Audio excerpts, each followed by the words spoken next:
Hello, how you going?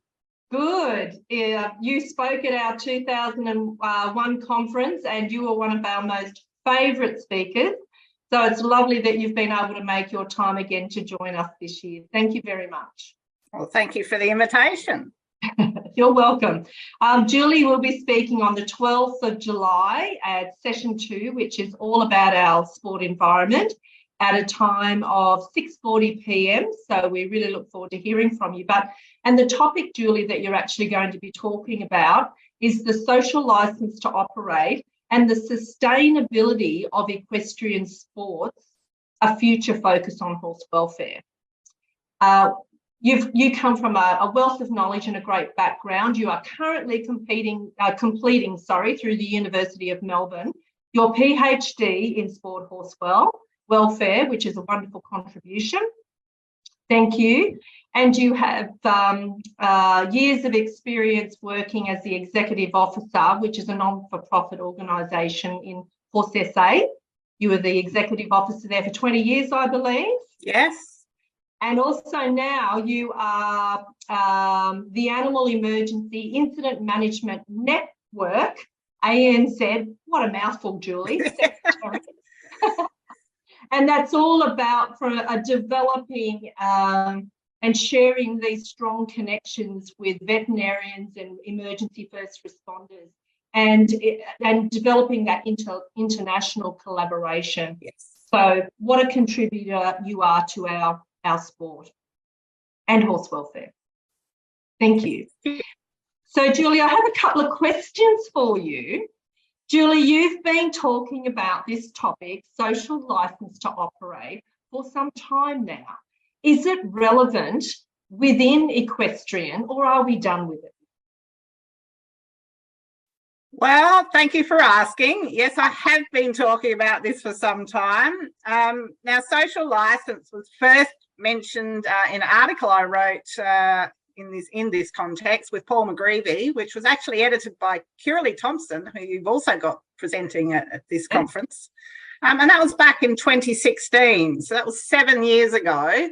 And it was hardly heard of then in relation to horse activities. But now, wow, it's certainly escalated since then.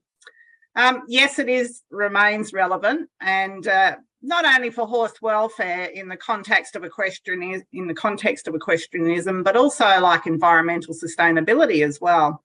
So no, we're not done with it, and I think I'd like to share a few ideas why I think it's got a little bit to go yet. Yeah, good, Julie. Thank you. What a journey you've been on. It's fabulous. And I believe you're speaking at Edinburgh, an Edinburgh Horse Welfare Associated conference next week. Yes, so heading over there, and so it's about the whole conference focuses on human-animal interactions. Fabulous. And there's a strong horse and dog theme, although it's all animal species. And yes, I'll be running a workshop there and also presenting. Great.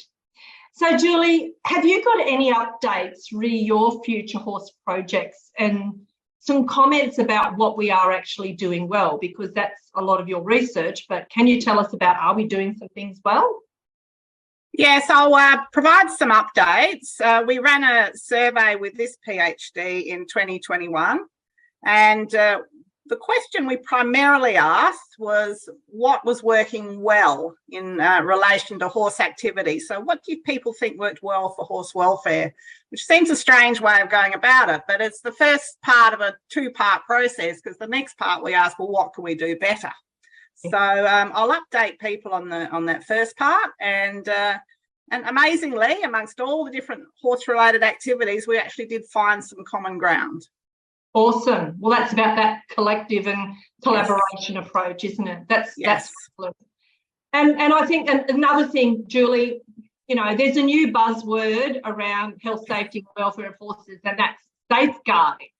Yes. The topic that you're going to also talk about. Yes, I'll touch on safeguarding as well. You're absolutely right. It's becoming the new buzzword.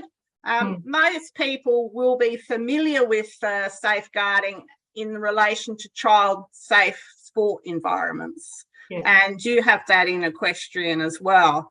So you have a think about children and their environments with a netball coach, with a school teacher, with a bus driver, and people in the community where everybody has a level of responsibility for that child's welfare. Well, there's the same principles now being taken across to the animal sector. And not only from equestrian, but a lot of different species. So we'll have a look at that as well. So when you hear that buzzword, you're going, oh yes, I've got a little bit more sits around that. Well, fabulous. Well, you have safe travels to Edinburgh, and we look forward to hearing your presentation on the 12th of July at 6:40, all about social licence to operate and the sustainability of our equestrian sport and the future focus for horse welfare. Thank you, Julie. Thank you so much. Bye.